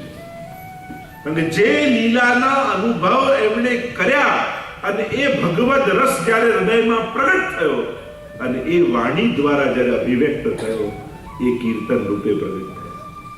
એટલે જ આપણે ત્યાં એ આગ્રહ રખાતો હોય છે કે અષ્ટછાપ ભગવદીઓની વાણી ઠાકોરજી આગળ ગાવાનો આગ્રહ હવેલી આદિમાં આપણે રાગીએ. કારણ કે ગમે તેટલી બીજાની કલ્પના હોય, કારણ કે બીજાની કલ્પનામાં ગમે તેટલી ઉત્તમ કલ્પના હોય, પણ એમાં કવિનો પ્રભાવ દેખાય. અને અનુભવની અભિવ્યક્તિમાં, પ્રાગટ્યમાં જે વિષય છે એટલે કે ભગવાનનો પ્રભાવ દેખાય. જે પ્રભુ હૃદયમાં પ્રગટ્યા છે, પેલામાં રચયિતાનો પ્રભાવ છે, આમાં રચનાનો પ્રભાવ છે. અહીંયા પ્રાગટ્ય છે. અને એટલા માટે ગુસાઈજીના હૃદયમાંથી આ સર્વોત્તમ સ્તોત્ર પ્રગટ્યું છે. પહેલા 6 શ્લોક સર્વોત્તમ સ્તોત્રનો જો પરિચય લઈએ, 35 શ્લોકમાં સર્વોત્તમ સ્તોત્રની રચના થઈ. ભાગવતજીમાં જ્યારે કથા થતી હોય ત્યારે 6 અધ્યાયમાં મહાત્મ્યની કથા કહેવામાં આવે. પદ્મ પુરાણ અંતર્ગત એ 6 અધ્યાય એટલા માટે કારણ કે ભગવાનની કથા છે. અને ભગવાન કોને કહેવાય? તો કે ઐશ્વર્ય, વીર્ય, યશ, શ્રી, જ્ઞાન અને વૈરાગ્ય, આ 6 વસ્તુ જેમાં હોય એને કહેવાય ભગ. અને આ ભગ જેને ધારણ કર્યું હોય એને ભગવાન કહેવાય. જેમ ધન જેની પાસે હોય ધનવાન, યશ જેની પાસે યશવાન, એમ ભગ જેની પાસે હોય એ ભગવાન. તો 6 ગુણ એને ભગ કહેવાય. તો અહીંયા મહાપ્રભુજીના પણ વર્ણન કરતા 108 નામમાં પહેલા 6 શ્લોકમાં સર્વોત્તમ સ્તોત્રના મહાત્મ્યના શ્લોકો કહેવામાં આવે. જો તમે પાઠ કરતા હો તો પ્રાકૃત ધર્માનાશ્રયમ અપ્રાકૃત નિખિલ ધર્મ રૂપમિતિ નિગમ પ્રતિપાદ્યમ યત તચ્છુદ્ધમ સાકૃતિ સ્તૌમિ. એક શ્લોકોને ગાયા છે. હમણાં એનો વિસ્તાર નહીં કરું તો એનો ઘણો વિસ્તાર થઈ જશે. પ્રાકૃત ધર્માના, કારણ કે આમાં 6 શ્લોકમાં ઐશ્વર્ય, વીર્ય, યશસ્વી, જ્ઞાન અને વૈરાગ્ય. જો મહાપ્રભુજીનું આરાધન કરવું હોય સંપૂર્ણ, તો 3 સ્તોત્રો શ્રી ગુસાઈજીએ રચ્યા છે. એક સ્તોત્રમાં નામનું વર્ણન છે, બીજામાં રૂપનું વર્ણન છે અને ત્રીજામાં ગુણનું વર્ણન છે. અને 3 છે સર્વોત્તમ સ્તોત્ર, વલ્લભાષ્ટક અને સપ્તશ્લોક. આ 3 સ્તોત્ર દ્વારા શ્રી મહાપ્રભુજીનું સંપૂર્ણ આરાધન થાય. પણ પ્રાય વલ્લભાષ્ટક ને સપ્તશ્લોકી લોકો ઓછું બોલતા હોય છે, કારણ કે થોડું સંસ્કૃતમાં અને થોડું કઠિન લાગે, પણ સર્વોત્તમ સ્તોત્રનો પાઠ કરતા હોય. સર્વોત્તમ સ્તોત્રમાં 108 નામોનું વર્ણન છે. 108 આપણે ત્યાં વિશેષ સંખ્યા કહી છે. અમુક સંખ્યાઓ આપણે ત્યાં વિશેષ રૂપે માનવામાં આવી, જેમ 6 ગુણ, એકાદશ, 56, 84, 108 પ્રધાન રૂપે. આટલે આ અંક કોઈ ભક્તિ માર્ગનું અંક ગણિત પણ છે. તમે ભક્તિ માર્ગમાં અંકો જોવા જાઓ તો દરેકમાં એક ભાવ છે, દરેક અંકના. 108 એટલા માટેના ઘણા બધા કારણો, પણ એક પ્રધાન કારણ એ કે વેદમાં ભગવાનને દ્વાદશાંગો હિ પુરુષાહ 12 અંગ વાળા કયા છે. વેદ શું કહે છે? પરમાત્મા 12 અંગ વાળા છે. એટલે તો ભાગવતજીમાં 12 સ્કંદ છે. તો 12 અંગ ભગવાન. 12 અંગ એટલે જે ભાગવતજીમાં કહીએ છીએ ને આપણે, 2 ચરણ, 2 હસ્ત, જંઘાઓ, વક્ષસ્થલ, મસ્તક, મુખારવિંદ. હા, જેમ 12 એનો વિસ્તાર નથી કરતો, પણ જેમ ભાગવતજીમાં 12 સ્કંદની વાત કરવામાં આવે છે એમ 12 અંગ વાળા પરમાત્મા. અને ભક્તિ 9 પ્રકારની કહેવાય. નવધા ભક્તિ. શ્રવણમ કીર્તનમ વિષ્ણોઃ સ્મરણમ પાદ સેવનમ અર્ચનમ વંદનમ દાસ્યમ સખ્યમ આત્મનિવેદનમ. આ નવધા ભક્તિ છે. તો 12 નવા 108. એટલે કે ભગવાનના સર્વાંગમાં નવધા ભક્તિ સિદ્ધ થાય. એટલે એક અંગ કુલ 12 અંગ અને 9 પ્રકારની ભક્તિ. એટલે એમ થયું સર્વાંગમાં નવધા ભક્તિ સિદ્ધ થવી એટલે 108 નામ.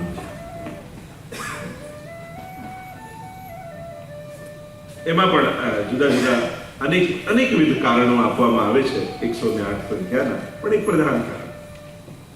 તો આ સર્વોત્તમ સ્તોત્રમાં 6 શ્લોકમાં મહાત્માનું વર્ણન કરવામાં આવ્યું. કહ્યું કે આ જે સ્વરૂપનું વર્ણન કરવા જઈએ છે, પ્રાકૃત ધર્માનાશ્રય, આમાં પ્રાકૃતતા પરમ અલૌકિક આ સ્વરૂપ છે. એમાં લેશ માત્ર પણ લૌકિકતા નથી. એટલે ઠાકોરજી, યમુનાજી, મહાપ્રભુજી આ બધામાં ક્યારેય લૌકિક ભાવ નહીં.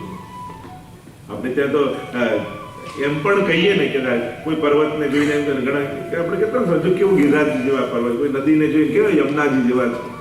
અમારા હરિરાયજી તો શિક્ષાપત્રમાં ના કહે કે યમુનાજી જેવું બીજું કોઈ હોય જ ના શકે, ગિરિરાજજી જેવું કોઈ હોય જ ના શકે.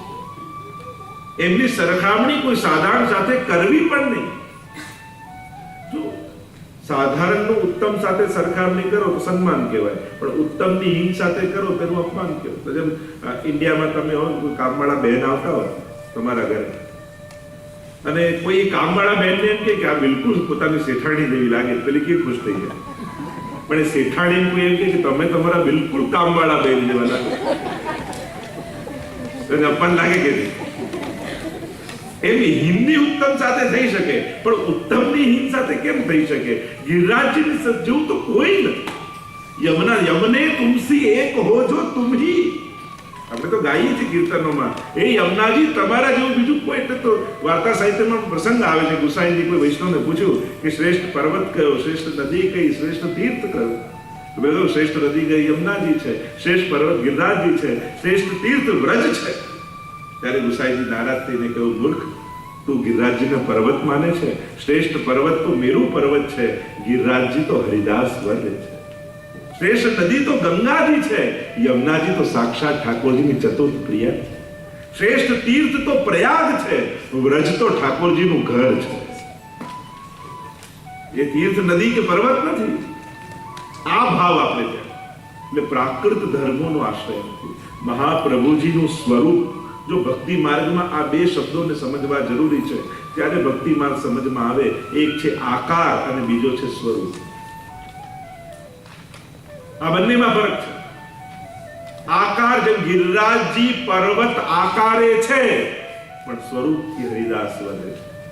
યમુનાજી નદી આકારે છે, પણ એમનું સ્વરૂપ છે નમદ કૃષ્ણ તુર્ય પ્રિયામ, ઠાકોરજીના ચતુર્થ પ્રિયા છે. એમ શ્રી મહાપ્રભુજી મનુષ્ય આકારે છે, સન મનુષ્યાકૃતિ. મહાપ્રભુજીનું નામ સર્વોત્તમ સ્તોત્રમાં છે, પણ સ્વરૂપ શ્રીમદ વલ્લભ રૂપ સુરંગે અંગ અંગ પ્રતિભાવન કે ભૂષણ વૃંદાવન સંપત્તિ અંગ અંગે. શ્રી મહાપ્રભુજીનું સ્વરૂપ તો આવું અલૌકિક પરમ રસાત્મક છે. અને એટલા માટે આકાર દ્વારા ભક્તિની શરૂઆત થાય, પણ પ્રાપ્તિ તો સ્વરૂપની કરવાની. આકારથી શરૂઆત હોય, જેમ જન્માષ્ટમી આદિમાં લોકો મિશ્રીના ખીલોના બનાવે, ચાસણી કરી એમાં ફૂલ બનાવે, આ બનાવે, તો ફૂલ દેખાય એની દાંડી પત્તી બધું જ હોય, પણ ગમે તેથી ચાખો સ્વાદ તો મિશ્રીનો જ હોય, અને મિશ્રી સિવાય એમાં બીજું કાંઈ નથી. એટલે ફૂલનો આકાર છે, સ્વરૂપથી એ મિશ્રી છે. સાદી ભાષામાં સમજાવો તો ફૂલનો આકાર દેખાય પણ એ ફૂલ નથી, છે તો મિશ્રી જ. એમ જ આ બધા જે અલૌકિક તત્વો છે, જુદા જુદા આકારે ભલે દેખાય પણ સ્વરૂપ એમના અલૌકિક છે. આ મહાપ્રભુજીનું શું સ્વરૂપ છે? આપણે ત્યાં મહાપ્રભુજીનું ધ્યાન બોલતા હોય છે. સૌંદર્યમ નિજરદગતમ પ્રકટિતમ સ્ત્રીગૂઢ ભાવાત્મકમ પુનરૂપં ચ પુનસ્તદંતરગતમ ત્રાવી વિશત્સ્વ પ્રિયે સંશ્લિષ્ટા ઉભયોર બભૌ રસમય કૃષ્ણો હિ યત સાક્ષિકમ રૂપમ તતત્રિતયાત્મકમ પરમભિધેયમ સદા વલ્લભમ. કેવા શ્રી વલ્લભ છે! જો આજે મહાપ્રભુના પ્રાગટ્યનો ઉત્સવ પણ કરવા, એ કેવા વલ્લભનું પ્રાગટ્ય! રૂપમ તત્ત્રિતયાત્મકમ, ત્રિતયાત્મક સ્વરૂપ મહાપ્રભુજીના. જેમ વ્યક્તિ એક જ હોય પણ એના સ્વરૂપ અનેક હોય, જેમ કોઈ વ્યક્તિ હોય તે એના સ્વરૂપમાં એ કોઈનો પિતા પણ હોઈ શકે, કોઈનો પતિ પણ હોઈ શકે, ક્યાંકનો બિઝનેસમેન હોઈ શકે, કોઈ જોબનો કોઈ એન્જિનિયર હોઈ શકે, કોઈ ડોક્ટર હોઈ શકે. એમ વ્યક્તિ એક છે પણ એના ઘણા સ્વરૂપ હોઈ શકે. શ્રી મહાપ્રભુજી ત્રણ સ્વરૂપે આપણે ત્યાં આરાધ્ય. રૂપમ તત્ત્રિતયાત્મકમ, પ્રભુ સ્વરૂપ, ગુરુ સ્વરૂપ અને સ્વામીજી સ્વરૂપ. આ મુખ્ય ત્રણ સ્વરૂપે આપણે ત્યાં શ્રી મહાપ્રભુજી સેવની, આરાધનીય, ચિંતનીય અને વંદનીય. અને આ ત્રણેય સ્વરૂપનો પરિચય જો સર્વોત્તમ સ્તોત્રમાં આ ત્રણ નામ જ મુખ્ય છે. આનંદ, પરમાનંદ, શ્રી કૃષ્ણ. બાકી બધા જ નામો એના સહાયક છે, આ ત્રણેય. અને આ ત્રણ નામમાં આ ત્રણેય સ્વરૂપનો પરિચય કરાવે છે જ્યારે આપણે એનું દર્શન કરીએ. તો શ્રી મહાપ્રભુજીનું જે લીલામાં પ્રાગટ્ય અને પછી ભૂતલ પર પ્રાગટ્ય જોઈએ. લીલામાં મહાપ્રભુજીનું પ્રાગટ્ય શું છે? તો એવી કથા આવે કે એકવાર ઠાકોરજી અને સ્વામીજીની તો સદાય લીલા નિકુંજમાં ચાલે છે, અખંડ અહર્નિશ, દિવસ રાત. તો આ રૂપમ તત્ત્રિતયાત્મકમ જે ધ્યાનમાં આપણે બોલીએ છીએ, ત્રિતયાત્મક સ્વરૂપ મહાપ્રભુજીનું, તો લીલામાં એમનું પ્રાગટ્ય કઈ રીતે? તો ત્યાં અખંડ રાસ છે ઠાકોરજી. તો રાસ એટલે કેવલ ગરબો જ નહીં, દાન, માન, ખેલ અને રાસ, આ ચારે લીલા એમાં હોય. એમાં દાન લીલા હોય, માન લીલા હોય, રોજ રિસાય મનાવે એની લીલા હોય, ખેલ લીલા હોય, વિવાહ ખેલ, હોળી ખેલ, હવે કહીએ ને આ આપણા 12 મહિનાના ઉત્સવો છે ને, એ બધું રાસલીલાને અંતર્ગત જ આવી જાય. રાસલીલા એટલે કેવલ શરદ પૂર્ણિમામાં જે રાસ થાય એ જ નહીં. આ જેટલા મનોરથો, દાન, માન, ખેલ, આ જેટલા લીલાઓ કરીએ છીએ આપણે, આ ઈંડોળા કહો, તમે સાંજે આ જેટલી પણ લીલાઓ કહો છો, એ બધા જ રાસ લીલાને અંતર્ગતની જ લીલા છે. એટલે સેવા કરો છો એનો અર્થ શું થયો? તમારો અખંડ રાસમાં, લીલામાં પ્રવેશ છે. સેવા એટલે સદાય રાસનો આનંદ લેવો, એ લીલા, એ સેવા છે. અને આપણે જે વર્ષોત્સવની 12 મહિનાની જે જુદી જુદી આખી સેવાનો ક્રમ છે, એ બધું રાસલીલાને અંતર્ગત છે. એટલે નિત્ય ત્યાં લીલાઓ થાય છે. એકવાર સ્વામીજી હજી પધાર્યા નથી અને ઠાકોરજી નિકુંજમાં બિરાજ્યા છે, અને સ્વામીજીને આવવામાં અવેર થઈ એટલે અહીંયા ઠાકોરજીને પરમ વિરહ સ્વામીજીનો જાગ્યો. કારણ કે એક ક્ષણ એમને જોયા વગર રહી શકતા નથી. અને એવો તાપ, એવો વિરહ થયો કે પ્રભુના રોમ રોમમાંથી રાધા રાધા રાધા રાધા નામનો ઉચ્ચાર થવા લાગ્યો, અને રૂવાંડે રૂવાંડે રાધાજી પ્રગટ થઈ ગયા. એમના હૃદયમાંથી સ્વામીજીનો પ્રાગટ્ય થયો. અને એટલામાં સ્વામીજી પધાર્યા અને દૂરથી ઠાકોરજી સામે જોયું. તે હૃદયમાં પ્રગટેલા સ્વામી પોતાનું સ્વરૂપ હતું, પણ સ્વામીજીને એમ થયું કે ઠાકોરજીની ગોદમાં કોઈ ઓર સખી બિરાજે છે. થયા નારાજ. અને પ્રભુને મળવા આટલી ઉતાવળી થઈને હું અહીંયા આવી અને પ્રભુ તો કોઈ અન્ય ગોપી સાથે વિરાજેલા અને એવા નારાજ થયા અને બૂમ લગાવી, જાઓ પ્રભુ આપની સાથે વાત નહીં કરું, અને એમ કહીને પીઠ દઈને વિરાજી ગયા. અને ઠાકોરજીને થયું, અરે હું તો એમના જ ચિંતનમાં હતો, એમનું જ ગુણગાન કરી રહ્યો હતો, એમનું સ્મરણ કરી રહ્યો હતો, એમનું જ સ્વરૂપ મારા હૃદયમાં પ્રગટ થયું હતું, અને એ ન સમજી શક્યા તો જાઓ સ્વામીજી, હું પણ આપની સાથે વાત કરું. અને ઠાકોરજી પણ પીઠ દઈને બિરાજી. પણ આ બંને સ્વરૂપ એવા છે, એકબીજામાં એવા, એકબીજાને જોયા વગર રહી શકતા નથી, એવો તાપ બંનેના હૃદયમાં છે. અને પીઠ દઈને માન ધરીને બિરાજ્યા છે. માન લીલા, પણ બંને એકબીજાને જોયા વગર ક્ષણવાર રહી શકતા નથી. એવો તાપ, કારણ કે સદાય સ્વામીજીના હૃદયમાં ઠાકોરજીનો વાસ છે અને ઠાકોરજીના હૃદયમાં સ્વામીજીનો વાસ. અને એવો તાપ બંનેના હૃદયમાં થયો કે અહીંયાથી ઠાકોરજીના હૃદયમાં થી સ્વામીજી રૂપ સ્ત્રી ભાવ પ્રગટ થયો. અને સ્વામીજીના હૃદયમાં અખંડ પ્રભુનો વાસ છે, એટલે સ્વામીજીના હૃદયમાં બિરાજતા ઠાકોરજીનો ભાવ પ્રગટ થયો. બંને ભાવ ભેગા થયા. અને ત્રીજું આ બંનેની લીલાનું દર્શન કરનારું સાક્ષી સ્વરૂપ પ્રગટ થયું. કારણ કે જો જ્યાં સુધી સાક્ષી નથી હોતો ત્યાં સુધી સંપૂર્ણ આનંદનો અનુભવ નથી થતો. એટલે આ ત્રીજું, આ બંનેની લીલાને જોનારું સ્વરૂપ પ્રગટ થયું. અને આ ત્રણેય સ્વરૂપ જ્યારે ભેગા થયા ત્યારે આ વલ્લભનો પ્રીત્યાત્મક સ્વરૂપ લીલામાં પ્રગટ થયું. કારણ કે સંપૂર્ણ, જેમ તમને કોઈ ઓરડામાં બંધ કરે અને સારામાં સારા વસ્ત્રો, સારામાં સારા દાગીના તમને કોઈ આપે, સારામાં સારું હોય, અને એક રૂમમાં તમે બધું જ આપ્યું હોય, પણ એ રૂમમાં અરીસો ન હોય તો તમને આનંદ આવે? સારામાં સારા કપડા હોય, સારામાં સારા દાગીના હોય, બધું ઉત્તમમાં ઉત્તમ હોય, પણ જ્યાં સુધી તમે પોતાના સાક્ષી બની પોતાનો આનંદ દરિશામાં જોઈને માણતા નથી ત્યાં સુધી એ કોઈ વસ્તુ એનો પૂર્ણ આનંદ આપતી નથી. એટલે આ ઠાકોરજી ને સ્વામીજી પણ લીલાનો આનંદ લે છે, પણ ત્રીજું સ્વરૂપ એટલા માટે પ્રગટ કર્યું કે જ્યાં સુધી સાક્ષી બની પોતે આ લીલાનો આનંદ અનુભવે નહીં ત્યાં સુધી એ સર્વોચ્ચ આનંદનો અનુભવ નથી. અને આમ આ ત્રિતયાત્મક સ્વરૂપ લીલામાં પ્રગટ થયું. જોયું તો શ્રી ઠાકોરજી ને સ્વામીજી માન ધરીને બિરાજ્યા છે. આવ્યા આ સ્વરૂપ, ત્રિતયાત્મક સ્વરૂપ શ્રી સ્વામીજી પાસે વિનંતી કરી કે પ્રભુ અન્ય કોઈ સાથે નહોતા, પ્રભુ તો આપનું જ ચિંતન કરતા હતા અને આપનું જ સ્વરૂપ હૃદયમાં પ્રગટ થયું હતું. ત્યારે સ્વામીજીને થયું, અરે મેં ખોટી એવું રિસાઈ પ્રભુથી, મેં ખોટું માન ધર્યું, હવે પણ માન ધર્યું તો દૂર કેમ કરું, કેમ કરી પ્રભુને કહું? તો ત્યારે આ ત્રિતયાત્મક સ્વરૂપ શ્રી ઠાકોરજી પાસે ગયા અને કહ્યું કે સ્વામીજી આપના વગર એક ક્ષણ રહી શકતા નથી અને આપનું ચિંતન કરીને આંસુ સારી રહ્યા છે, એમનું માન દૂર થયું છે. અને સ્વામીજીનો શ્રી હસ્ત પકડી અને ઠાકોરજીની પાસે લાવીને બિરાજમાન. નિકુંજમાં સોનાના સિંહાસન પર ઠાકોરજી બિરાજ્યા હતા અને સ્વામીજીને લઈને આવ્યા. અને ત્યારે સ્વામીજીએ બે હાથ જોડી અને પંચાક્ષર મંત્રનું ઉચ્ચારણ કર્યું કે હે કૃષ્ણ હું તમારી છું, હે કૃષ્ણ હું તમારી છું, હે કૃષ્ણ હું તમારી છું. અને આમ એ સમયે આ પંચાક્ષર મંત્રનું લીલામાં પ્રાગટ્ય થયું. ઠાકોરજીનું માન હરાયું અને ઠાકોરજીની પાસે સ્વામીજીને બિરાજમાન કર્યા. તો શ્રી સ્વામીજી અને ઠાકોરજી બંને બિરાજેલા છે. ત્યારે આ ત્રિતયાત્મક સ્વરૂપ જે પ્રગટ થયું હતું એ નીચે હાથ જોડી દંડવત કર્યા અને બે હાથ જોડી ઠાકોરજી અને સ્વામીજીને નિરખી. અને એ સમયે અષ્ટાક્ષર મંત્રનું પ્રાગટ્ય શ્રી વલ્લભના મુખારવિંદમાંથી થયું. શ્રી એટલે સ્વામીજી, કૃષ્ણ એટલે ઠાકોરજી.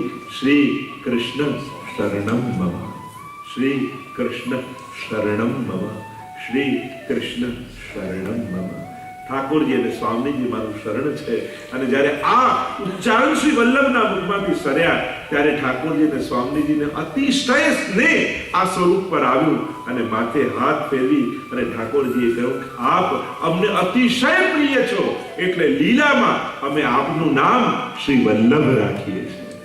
બોલો શ્રી વલ્લભાધીશ, શ્રી વલ્લભાધીશ. અને આમ આ પ્રગટેલા ત્રિતયાત્મક સ્વરૂપનું નામાભિકરણ ઠાકોરજી અને સ્વામીજીએ લીલામાં કર્યું અને બંનેને અતિશય પ્રિય હોવાને કારણે આપનું નામ રાખ્યું શ્રી વલ્લભ. વલ્લભનો અર્થ થાય અતિ પ્રિય. આપણે કહીએ પ્રાણ વલ્લભ, ગોપીજન વલ્લભ, કે જે અતિ પ્રિય હોય એને વલ્લભ કહેવાય. અને આમ લીલામાં આ સ્વરૂપનું નામ શ્રી વલ્લભ પડે.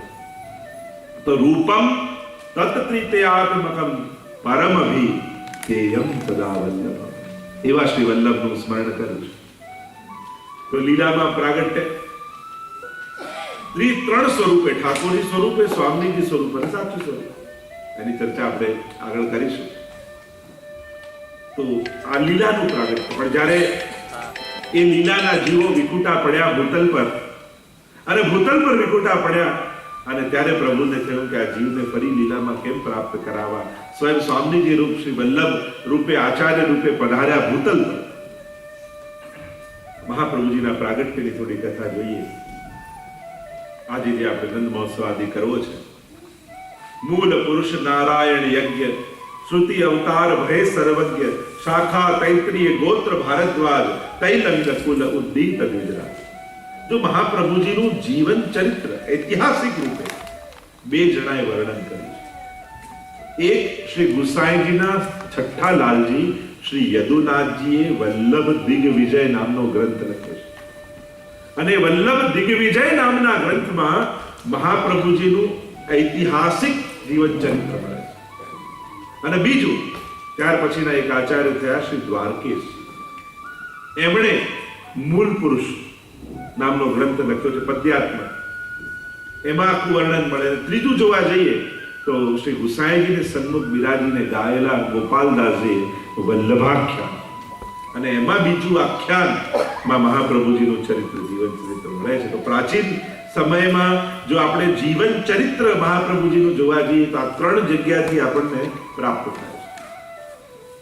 તો આ મૂળ પુરુષમાં વર્ણન કર્યું છે. મૂળ પુરુષ નારાયણ યજ્ઞ નારાયણ ભટ્ટ નામના એક દિવ્ય બ્રાહ્મણ આંધ્રના કાંકરવાડ ગામમાં રહે છે. એ મૂળ પુરુષ છે, મહાપ્રભુજીના 7મા પૂર્વજ. સોમયજ્ઞ કરે છે, પરમ પવિત્ર બ્રાહ્મણ છે.